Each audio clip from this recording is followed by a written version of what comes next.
Hello, everyone, and welcome to this episode of Practical AI for Professionals. We're going to deviate a little bit from our normal plan where we typically will take a very practical work process or work task or work application and show you how to do it in AI. But there's been some recent news that came out, and we just wanted to share with what that news is and what we believe it means and why we have kind of chosen Anthropic as the primary company we want to work with. Both work with multiple large language models. We still use some ChatGPT and Google with their Gemini products, and there's some other ones that make sense for specific applications. But for our primary day-to-day stuff, Bauer and I have both come to the conclusion that we like Anthropic. So, Bauer, why don't you just state real quickly what the latest news is and why it's kind of getting a lot of attention?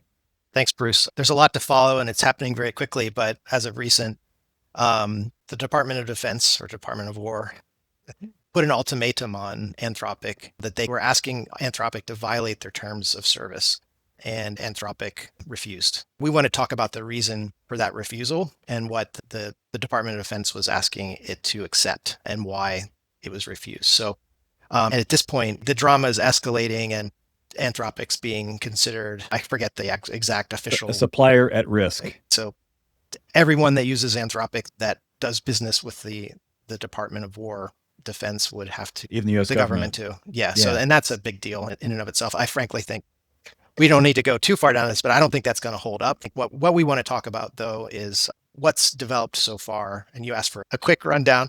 What's developed so far just kind of reaffirms, for me at least, what I've always liked about Anthropic. And it's not like I'm just switching now. I've always liked what they did, how they built their technology, and what they've stood for. And this just is further validation of that, which is a bit of a relief to me personally, but we want everyone to be aware at least of the facts and what it means and from our perspective. So we can go into Bruce. And let's just rewind a little bit about Anthropic. Yeah. So it was formed by two people, a brother and sister, who left OpenAI in the very early days to go build their own LLM or large language model. They were just very concerned about safety. They are very prescient in being able to see what the future looks like with AI, and knows that everyone's concerned, but also knows that we have to keep moving forward in developing AI. But they've always been very concerned about safety. And so the word constitution is what they use. And when we think of a constitution, we generally think of around it from a government perspective. But what a constitution means is it states what its powers are and what its powers are not. So of course it applies to the government. It says what the government can do, but it also clearly designates what the government can't do. And that's the same with the AI models. And Anthropic has from day one been constitution based. So Bauer, why don't you go ahead and go to the anthropic.com website. You will see that they have their constitution, right? Sorry, Bruce. Yeah, this is the homepage, and it's just under commitments, and it's the first link here. It's constitution. It very clearly states what the AI can do and what the AI won't do. And Anthropic has been a very important vendor working with the US government and the militaries and helping them with all kinds of things and infusing artificial intelligence into lots of their operations in the past. But the founders have always been very clear. There were two things that they would not support having their AI used for in the military. And so if you flip over to that other statement, here's what they have listed as their statement about what's going on with the Department of War. There's two important things that they do not want their AI to be used for, and that is mass domestic surveillance and fully autonomous weapons. So having AI surveil domestic citizens here in the US and weapons firing without human oversight or intervention. And so those are the two things that were red lines for them that they wouldn't allow their models to be used for.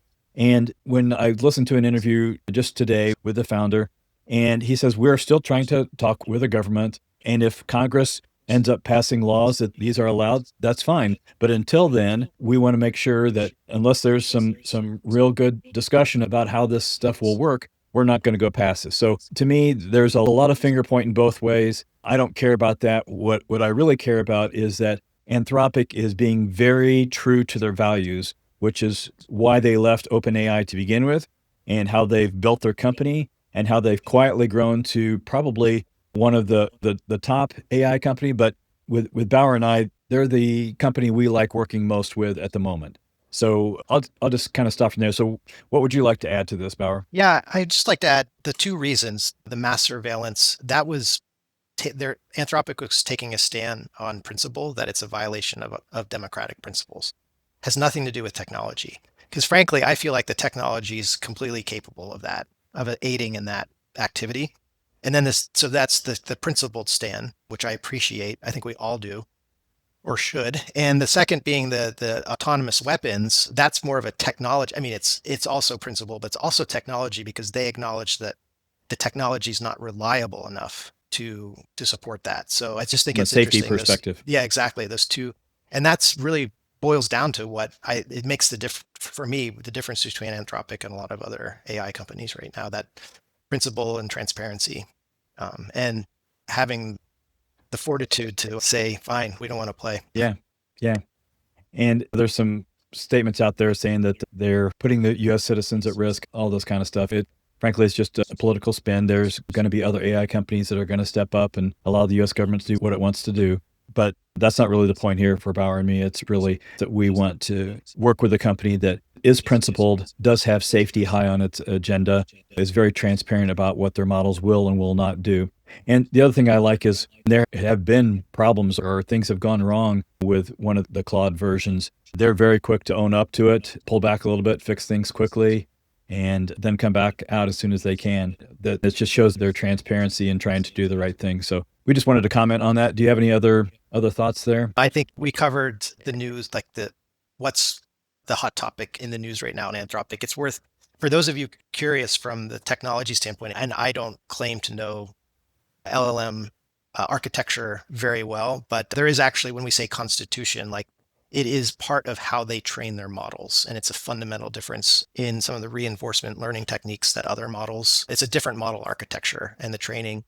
I can explain it very briefly. And again, it's very high level, but when the models are initially trained, the constitution's in place. And so it's basically telling it how to behave as it learns with the development of the model. Whereas with reinforcement learning, other models like gobble up all of the information, and then it's basically teaching it how not to behave after the fact. And that's it. That's the fundamental difference between having a constitution and not having a constitutional based model.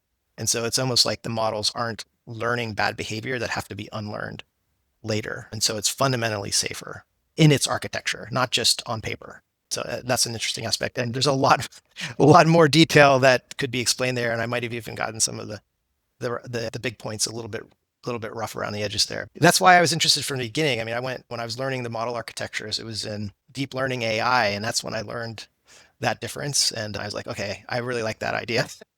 So like, I want to learn more about Anthropic. And here we are 2.5 years later. And it's like playing in the forefront of our national debates.